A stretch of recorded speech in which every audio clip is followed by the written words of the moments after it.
I scattered, what, 60 year into. You were fine. You did great. I'd go down one road and I'd be 50 year ahead. That's all right. If I was a preacher, I'd have to write it down, notes, Yeah. and go back. Yeah. We had, I don't know where your preacher does that or not. Kenny Ball pastored our church one time. Yeah. That's you're not on, are you? Yeah, I am, but go ahead. And Kenny would always say, I've got 3 points this morning, or 5 points. Yeah. Every once in a while it's 8 points, and that's a lot, you know. But Brother Kenny did Lou Campbell's, one of our members' funeral. Brother Kenny said, he preached a real good message that morning. Sunday night, he said, I bet nobody in here remembers what I preached this morning. He said, Miss Lou raised her hand. She said, Lou, what did I preach on? She said, them blamed old points.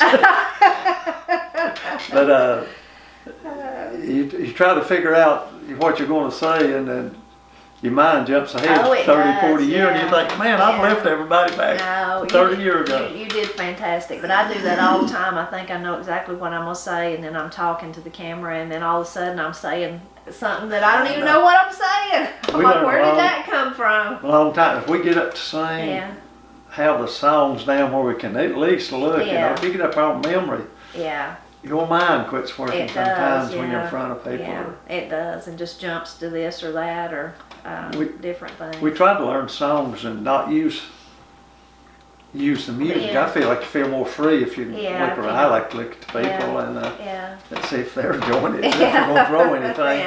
But I found out if you sing with 2 more people, you need to say the same words. I would forget my songs, and my wife always stood right beside me, and I'd see her look around, and in just a thought, I'd see Janine, the other lady, saying, look around behind her, and I would not even look at them. I wouldn't let on like I messed up. While you're making up a song, you're hoping, well, I hope this comes out gospel. Singing's been a big.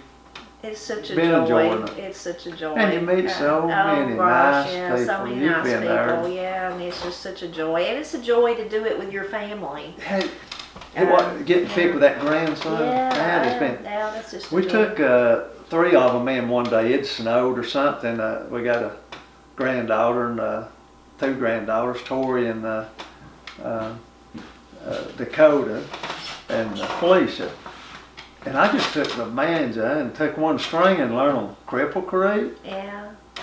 They just learned it so fast, and the next day, son, I couldn't have caught them with a helicopter. They would not come around. They didn't want anything to do with right then, you know. Right, yeah. We're all like that. Like you were saying, you was more interested in Elvis. Yeah, back from my granddad, I was like that.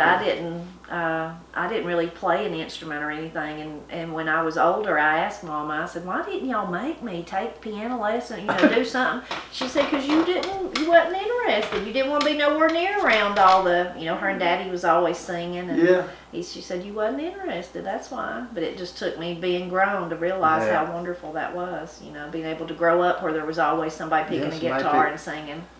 My grandfather, when he would get the banjo down, he was so shaky. Of course, he was way on up in the years, and he lived a pretty rough life. He worked, but he also made moonshine. Yeah. But he didn't sell it. He drank it, and he had a bad weakness for alcohol. Yeah. And I think a good Lord I have no use at all for alcohol. Right. Yeah. And his brother was one of the best preachers we had in North Carolina. Uncle Butler Matheson was he was one of the old mountain preaching led, and they always said my grandfather knew more Bible than his brother, Uncle Butler. But he wasted it, with alcohol. Yeah, drinking. He'd do good for a while, and then fall off. He did. Yeah. But I guess that's the way they made a living. He worked and had him something there, I guess, to heat him up of a night or protect him against snake bite. Yeah, something. Yeah. That's still on? Yeah. Well, it's on. We've got Robbinsville kind of came quite well known for moonshiners and all that, and that's kind of a thing, and But makes people think we're all like that. I hate it. And I know some of those guys, Jim told me, they're not good people. I like, but we've got some of the best preachers in North Carolina in Graham County, and Graham County is known for moonshine, not good preachers. Right. I kind of hate it. As a Christian, I kind of hate that. Sure. It was, but you know, that's the changes. People, that's what a lot of people are looking at.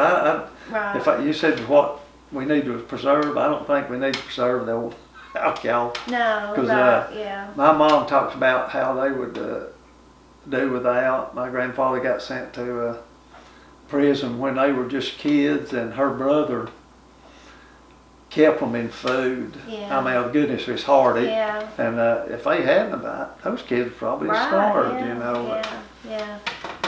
Of course. That stuff certainly exists, just like it does anywhere else. But in all the years that I've been writing on the Blind Pig and the Acorn, sometimes outside people, media people would contact me and want to know.